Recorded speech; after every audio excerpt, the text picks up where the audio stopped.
শাহজালালকে বিজয় করার জন্য এবং আগামী নির্বাচনে দাঁড়িপাল্লার যে জোয়ার সারা বাংলাদেশে তৈরি হয়েছে, জামাত ইসলামের মনোনীত প্রার্থীদের যে জোয়ার তৈরি হয়েছে, সেই জোয়ারে আপনারা হবেন এক একজন সারথি ইনশাআল্লাহ।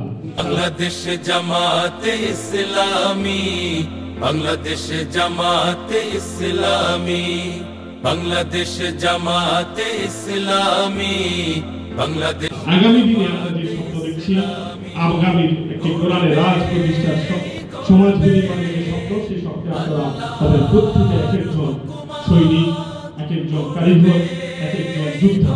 আমরা আপনাদেরকে কাছে পাবো এবং আগামী নির্বাচনে দাঁড়িপাল্লার যে জোয়ার সারা বাংলাদেশে তৈরি হয়েছে, জামাত ইসলামের মনোনীত প্রার্থীদের যে জোয়ার তৈরি হয়েছে, সেই জোয়ারে আপনারা হবেন এক একজন সারথি ইনশাআল্লাহ।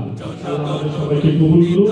আগামী কোরআনের কাঙ্ক্ষিত আগামী। এই পর্যায়ে আপনাদের সামনে প্রধান বক্তার বক্তব্য পেশ করবেন বাংলাদেশ ইসলামী ছাত্র শিবিরের সাবেক কেন্দ্রীয় সভাপতি, বাংলাদেশ জামাত ইসলামী কেন্দ্রীয় মুসলিম শুরা সদস্য এবং ঢাকা মহানগর উত্তরের সম্মানিত সহকারী সেক্রেটারি, বিশিষ্ট ছাত্র নেতা জনাব ডাক্তার ফখরুদ্দিন মানিক সাহেব। দীর্ঘ 9 মাসের যে যুদ্ধ হয়েছে, আমাদের সেই রক্তক্ষয়ী যুদ্ধের মধ্য দিয়ে আমরা একটি ভৌগোলিক স্বাধীনতা পেয়েছি, আমরা মানচিত্র পেয়েছি, আমরা স্বাধীন পতাকা পেয়েছি, কিন্তু 54 বছরের বাংলাদেশ এখনো পর্যন্ত পরিপূর্ণ স্বাধীনতা লাভ করতে পারেনি। যারা এই স্বাধীনতার পরে ক্ষমতায় এসেছে, তারা নানা রকম মুখরোচক স্লোগান দিয়েছে, বক্তব্য দিয়েছে, আদর্শ উপস্থাপন করেছে। তারা ক্ষমতায় এসেছে, ক্ষমতা থেকে গিয়েছে, ক্ষমতার পালাবদল হয়েছে, এই জাতির ভাগ্যের কোন পরিবর্তন তারা হয়নি। তারা ক্ষমতায় এসে জনগণের সম্পদকে আত্মসাৎ করেছে, কুক্ষিগত করেছে, রাজত্ব কায়েম করেছে, আমাদেরকে পরাজয়ের শৃঙ্খলে আবদ্ধ করেছে।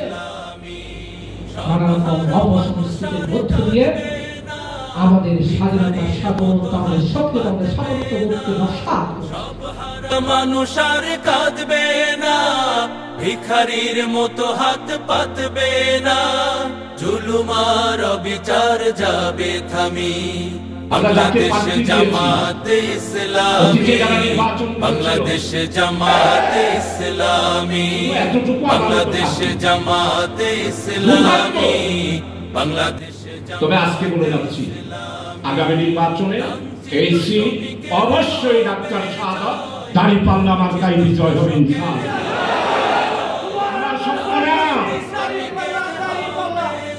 এটা আমার স্বপ্ন না, এটা আমার মুরব্বী হযরতুল আল্লাহ মরহুম মুজাহিদ আজম মাওলানা মুমিনুল চৌধুরী সাহেবের স্বপ্ন। এটা অবশ্যই আগামী নির্বাচনে বাস্তবায়িত হবে।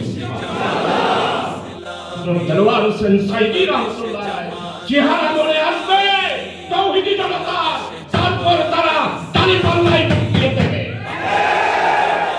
তারা শিখে বলতে না।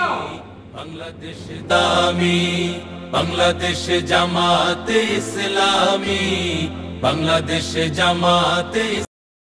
দাঁড়িপাল্লার প্রার্থী ডাক্তার শাহজালালকে বিজয় করার জন্য উদাত্ত আহ্বান জানিয়ে আজকের প্রোগ্রামে আপনারা সময় দিয়েছেন, আমাদের নেতৃবৃন্দ সময় দিয়েছেন, আমাদেরকে উৎসাহ দিয়েছেন, সাহস দিয়েছেন, এজন্য সকলকে ধন্যবাদ জানিয়ে আল্লাহর কাছে এই আসনের বিজয়ের জন্য আল্লাহর কাছে দোয়া কামনা করেন। আজকের যুব প্রতিনিধি সম্মেলনের কার্যক্রম আমরা এখানে সমাপ্তি ঘোষণা করছি। আসসালামু আলাইকুম ওয়া রাহমাতুল্লাহ। সকলকে ধন্যবাদ।